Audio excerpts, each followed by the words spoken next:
je suis ravie de vous retrouver pour une nouvelle création pour la Fée du Scrap. Il s'agit d'une page d'art journal. Et oui, ça me manquait. Donc les précédentes créations, je vous ai fait une carte pop-up et un mood board. J'aime beaucoup les mood boards. Mais c'est vrai que j'ai plus tendance à faire de l'art journal maintenant, même si il m'arrive de faire quelques pages. De moins en moins, mais bon, ça m'arrive. Et cette fois, je vais faire une page d'art journal sur le thème de l'automne. Parce que mon esprit est passé à l'automne. Il faut dire qu'avec toutes les nouvelles collections qui sortent en ce moment, on a vraiment envie de changer de saison. Et puis l'automne, c'est quand même ma saison préférée.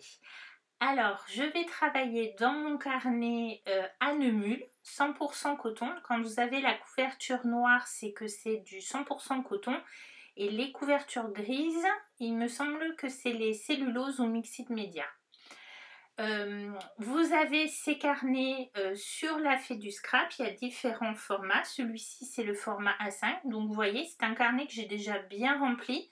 Je n'ai pas fait la première page pour protéger un petit peu. Si vous êtes intéressé par les différentes créations, n'hésitez pas à aller sur mon Instagram ou ma chaîne YouTube parce que je montre certaines de ces créations, parfois même en vidéo. Mais vous voyez, c'est un carnet que j'ai bien rempli. Il me reste, à part la page qu'on va faire aujourd'hui, il me reste 2 pages. Donc quand il sera totalement terminé, je ferai une vidéo rétrospective, mais ce sera sur ma chaîne parce que y a beaucoup de créations qui ne sont pas forcément de la fée ou 100% fait du scrap. Alors voici la page et l'ambiance. Vous voyez, j'ai commencé à tamponner les différents éléments. Ah oui, quand j'enregistre la voix off, c'est un petit peu après avoir fait la vidéo. Là, je vous montre un autre carnet, toujours de Hanemüll en 100% coton, mais c'est un autre format. Et je m'en sers beaucoup pour faire des nuanciers, des essais de couleurs, de mélange de couleurs. Même si je n'ai pas travaillé dedans depuis un petit moment. Donc voilà un peu ma page. J'ai fait mes différents tamponnages. Donc avant, j'ai protégé les pages. Donc je vous montre un peu le problème des carnets. Par exemple, sur cette double page, j'ai travaillé avec les poudres Magical et j'ai beaucoup mouillé la page. Donc le papier a très bien supporté. Par contre, je n'avais pas mis de protection et vous voyez qu'au niveau de la couture, il y a un risque quand il y a beaucoup d'eau que l'encre passe au travers. C'est un peu la faiblesse des carnets, ça c'est tous les carnets. Donc c'est pour ça qu'il faut bien protéger vos pages, même si vous faites une double page, il faut bien mettre du sopalin, de l'absorbant sur la précédente, essayer de protéger au niveau de la couture pour éviter les catastrophes. Donc comme je fais un petit cadre en général sur ces pages, c'est pratique, ça me permet également de fixer mon sopalin. Alors voici les tampons utilisés, un tampon non monté feuillage de la Fée du Scrap qui est vraiment génial.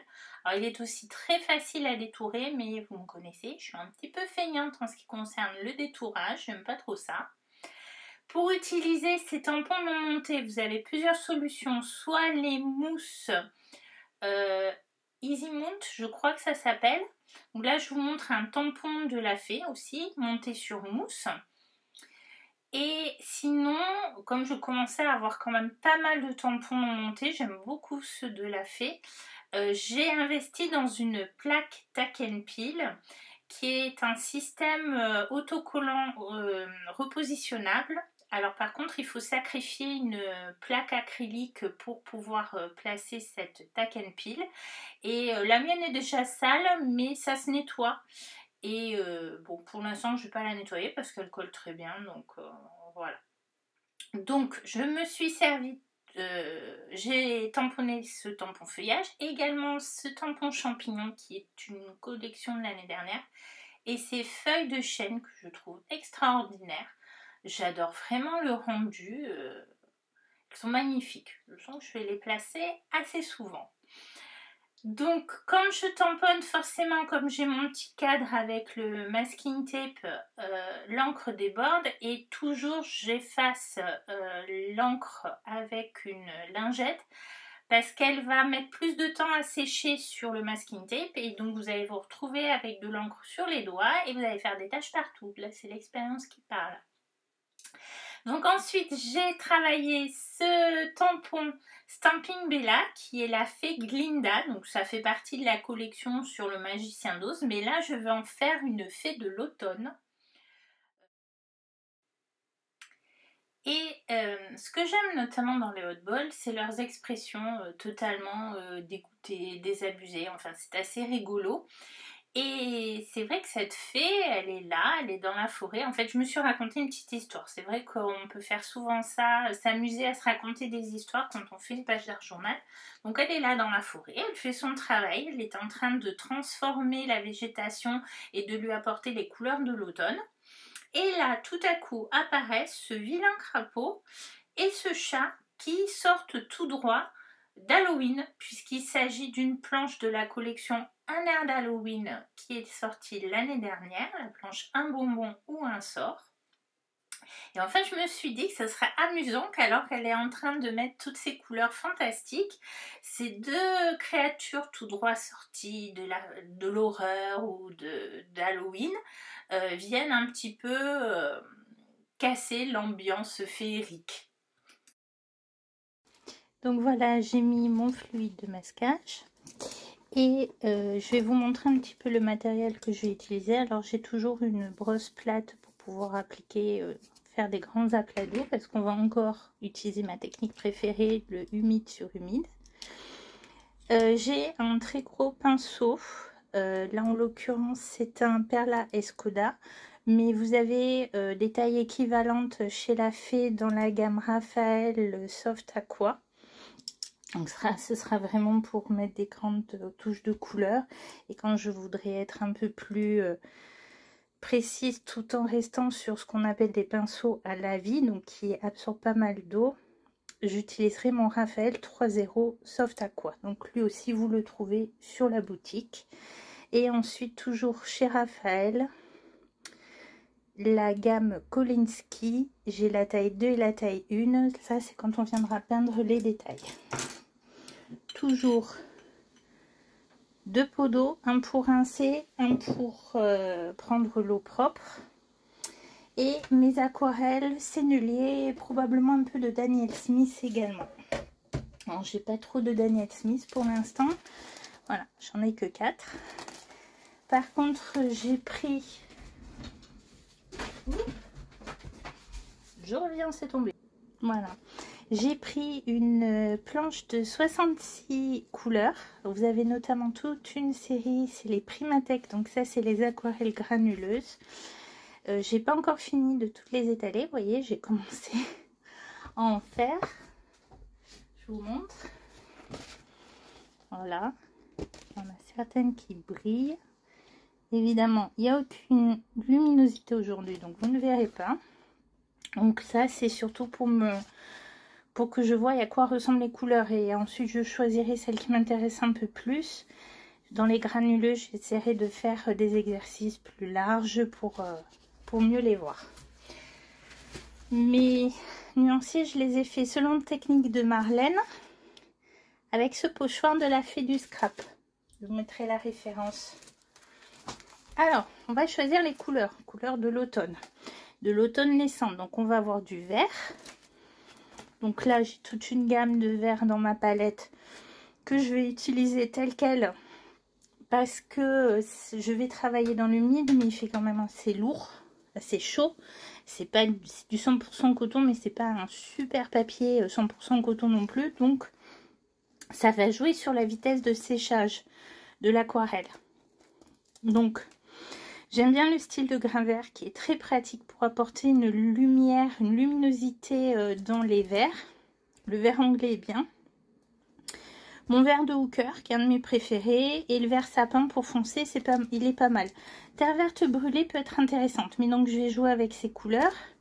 J'ai également l'ocre jaune clair, mais surtout l'or de quinacridum qui est intéressant. Ouh, c'est pas la bonne palette. Chez Daniel Smith que j'adore, le quinacridum burnt orange. Voilà, qui est un... je sais pas comment le décrire, mais c'est un espèce de brun d'oranger, brun très lumineux. Et j'ai pris aussi, je vais le sortir de sa pochette. Voilà, le Cooper qui brille. Mais bon, c'est pas ce que je cherche là pour l'instant. On a le Caput Mortuum aussi, qui est intéressant. C'est un brun rouge, ça peut être intéressant. On va avoir besoin de marron pour le sol. Donc là, avec le Caput Mortuum, j'ai toute une gamme intéressante. Un de mes préférés, c'est quand même le brun Van Dyck ou le bitume. Voilà, bitume. Et on va surtout créer une zone de luminosité. Dans l'automne, nous avons quoi? Nous avons des couleurs jaunes. Alors le gomme gut et le orange de Saturne sont très intéressants, mais peut-être que le orange de Saturne sera plus remplacé par le quinacridum. Je verrai en fait au fur et à mesure. Vous allez voir que pour vraiment faire quelque chose de sympathique, il faut varier les couleurs. Alors on peut créer ses propres mélanges, mais il vaut mieux les préparer avant. Moi je vais tricher et je vais utiliser ma très grande palette parce que vous avez vu, j'ai même 3 feuilles A4 et il y a encore de la place. Hein? Et dedans vous allez voir, il y a les Daniel Smith pour l'instant.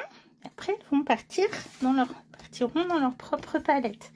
Ça, vous en tenez pas compte, c'est des Daniel Smith. Tout le reste, c'est essentiellement des senneliers, à part une ou deux, trois qui sont d'une autre marque. Alors, quand vous avez fait des aquarelles, les couleurs, il vous faut votre nuancier dans votre palette. Et puis ensuite, des petits exercices. Donc, on va vraiment jouer avec toutes ces couleurs. Et je vous les mettrai quand même, hein, les couleurs utilisées, je vous les mettrai en descriptif. Donc c'est parti, on commence par humidifier très généreusement la page, la partie où on veut travailler, où en fait je veux travailler dans l'humide. Et je m'arrête à la limite de la jupe, du bas de la robe de ma fée. J'ai tracé un petit trait pour délimiter le sol parce que je veux travailler le sol autrement. Donc une fois ma page bien mouillée, ça se voit, le papier brillant, je commence à placer mes couleurs. Alors autour de la fée, je mets de façon assez diluée du gomme gut de sennelier. Je vais vous donner le nom des couleurs très vite au début et ensuite vous les reconnaîtrez. Ce jaune éclatant, c'est le gomme gut directement sorti du godet, c'est-à-dire que je prends ma couleur dans le godet, au lieu de passer par la palette, je vais directement sur ma page. Un peu d'orange Saturne, mais là on voit en plus concentré le fameux quinacridum burnt orange de Daniel Smith. Je viens mettre un peu de vert, donc du vert anglais, c'est ce vert assez clair et lumineux. Puis ça c'est du vert de Hooker. Donc soit je le prends sur le godet, je me le fais un petit peu, je l'étale sur ma palette avant de venir le placer, soit je vais directement du godet sur la page, mais forcément je vais avoir une couleur plus concentrée. Là, cette espèce de vert jaune, c'est le style de grain vert que j'aime beaucoup, qui apporte beaucoup de lumière au feuillage. Et vous voyez que même si des fois je mets des couleurs très concentrées, là je reviens avec la Daniel Smith, en s'étalant, se diffusant partout se trouve l'eau, donc bien sûr elle ne va que là où il y a de l'eau, vous voyez, elle garde la ligne de démarcation. Là où je n'ai pas mis d'eau, elle ne va pas, la couleur ne va pas se diffuser à moins que je mette le pinceau dessus. Donc c'est aussi un avantage de l'aquarelle. Vous pouvez travailler en gardant des zones délimitées. Donc comme je vous le disais, elle va s'étaler, s'éclaircir, en séchant, elle va encore s'éclaircir. Donc je veux vraiment quelque chose d'intense. Je suis venue placer sur les bords, à mon avis, c'était pas simplement du vert de Hooker, mais du vert sapin. Et à nouveau un petit peu de jaune sur le centre. Là, à l'aide d'un pinceau sec, je viens enlever l'eau et le pigment sur certaines zones en faisant comme des traits de lumière. Donc je place mon pinceau sec, j'enlève une première fois mon pigment, je le rince, je le sèche sur mon papier absorbant, je recommence. Parce qu'en fait, si vous faites un premier passage et que vous revenez, vous avez du pigment sur votre pinceau, vous allez tacher votre zone. Ça va m'arriver d'ailleurs un moment. Donc c'est pour ça que je le rince entre temps et que je le sèche bien sur mon papier absorbant pour garder la luminosité. Donc je vous ai montré comment créer des zones de lumière, des raies de lumière tant que le papier est encore mouillé. Une fois que c'est sec, c'est plus possible. Mais j'ai commis l'erreur de vouloir le faire trop tôt parce que finalement en regardant ma page, je me rends compte que les couleurs s'affadissent et je veux quelque chose de beaucoup plus intense. Donc je viens remettre des pigments plus concentrés. Et forcément, soit je respecte mes lignes, mais d'un autre côté, je vais un petit peu les manger en venant mettre de l'eau à côté. Voilà. Si vous voulez, j'étais impatiente et j'aurais dû encore foncer mes pigments, mon fond de page. Et tant que c'était encore humide, j'avais le temps de venir faire mes traits. Et puis de toute façon, je vais vous montrer vers la fin du processus comment on peut aussi créer des raies de lumière sans forcément utiliser cette méthode. Donc vous voyez qu'effectivement mes raies de lumière, en venant rajouter de la couleur à côté, se sont un petit peu effacées. Donc je recommence, je les redessine. Bref, je me suis compliqué la vie inutilement. Une fois que j'ai fait mon fond, je laisse un petit peu agir justement l'eau et les pigments et je viens travailler le sol. Donc on va, là par contre je travaille ce qu'on appelle en mouillé sur sec puisque mon pinceau lui est mouillé mais mon papier est sec. Je vais venir mettre sur le même principe un mélange de couleurs. J'ai dû mettre de l'ocre jaune et avec de la terre de sienne, laquelle est-ce? La terre de sienne brûlée de sennelier, et vraiment sur le bord, les extrémités foncées, j'ai mis du bitume.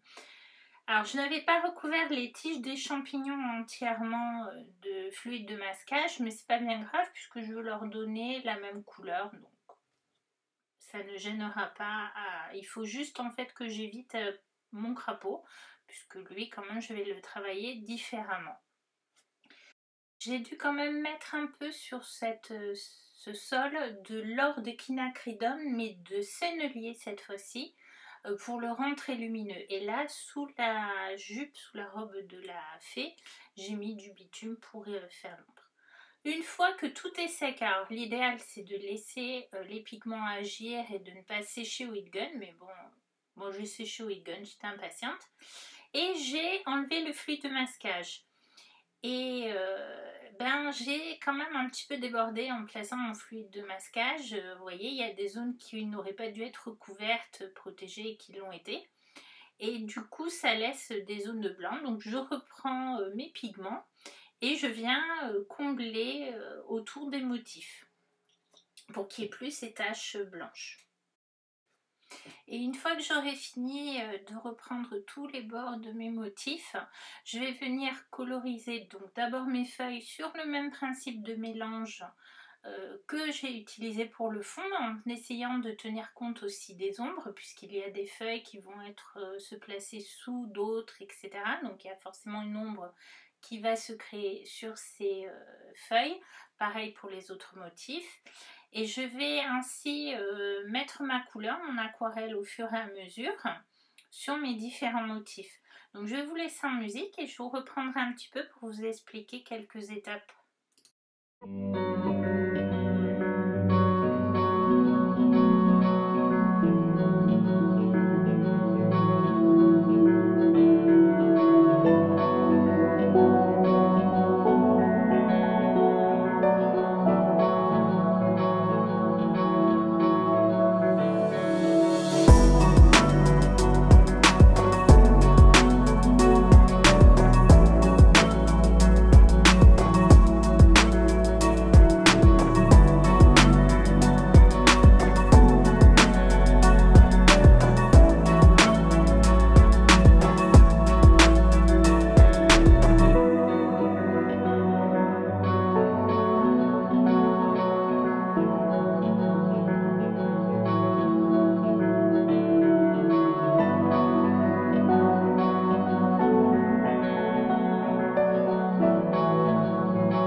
Donc ma mise en couleur est terminée et j'ai eu un souci en fait quand j'ai enlevé le fluide de masquage, il a par endroits abîmé le papier, par exemple sur le champignon, mais aussi également sur la fée à d'autres endroits.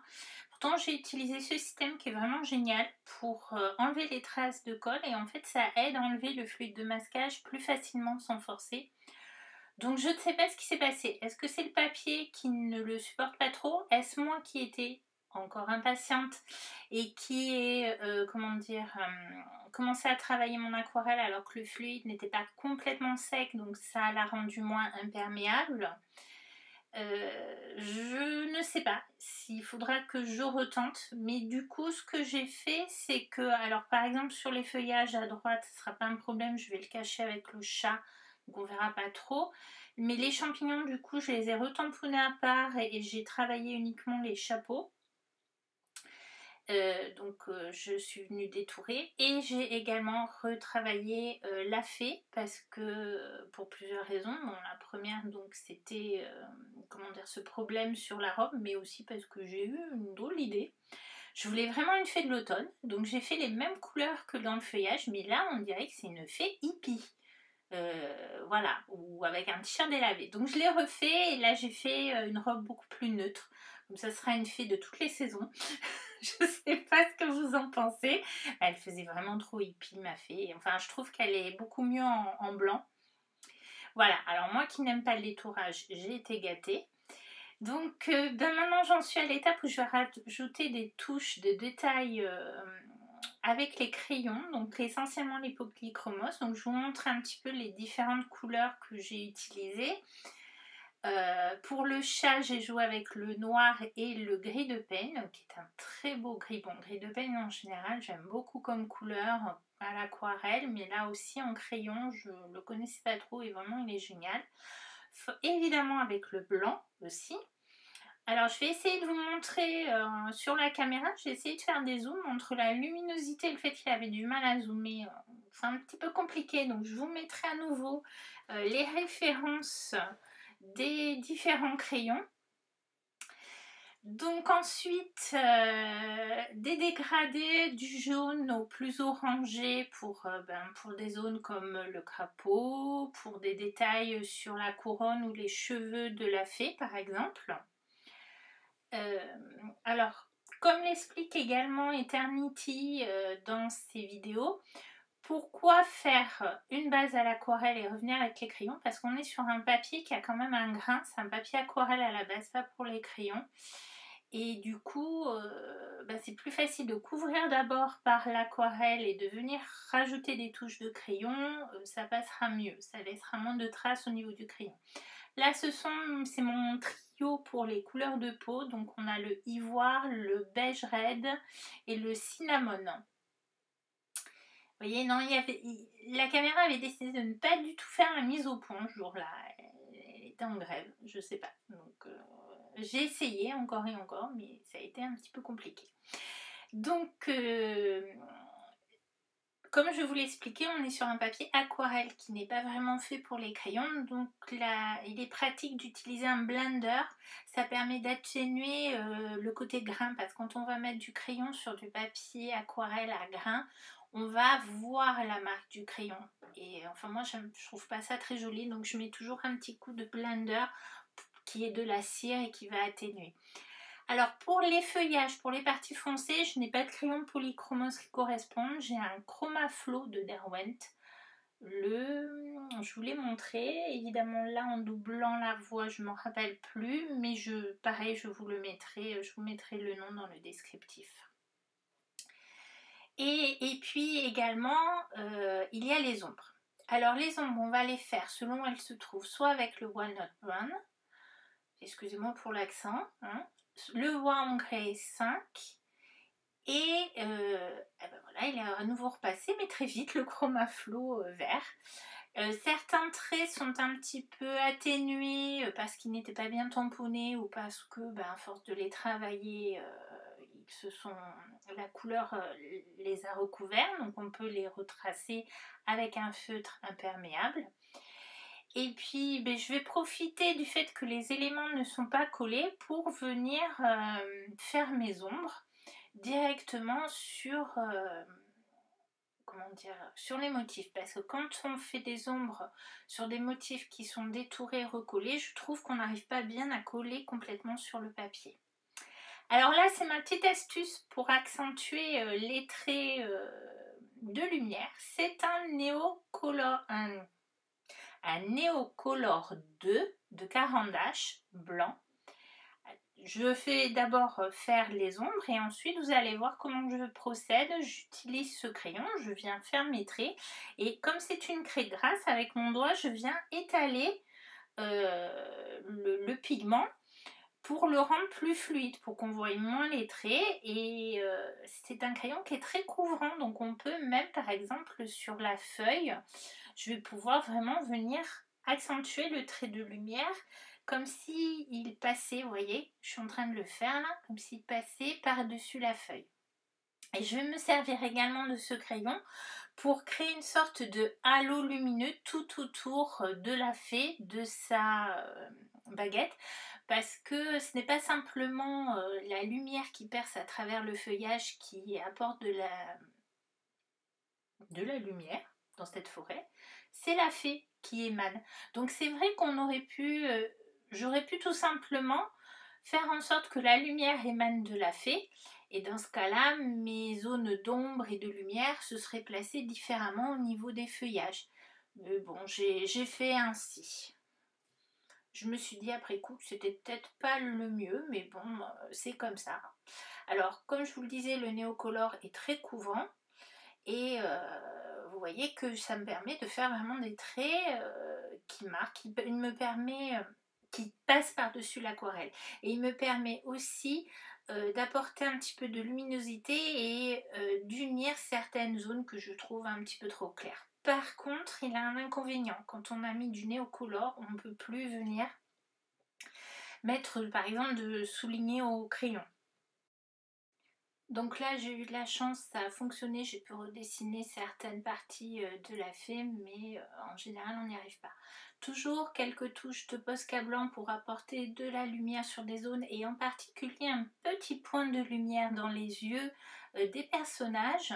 Alors pour la haute boule, c'est un petit peu difficile, mais pour le crapaud et le chat, ça leur apporte encore plus de vie en fait. Et je vais apporter une touche finale en ajoutant du Stickles gel. C'est un gel Moondust, voilà. C'est mon préféré du moment parce qu'il est quand même assez neutre.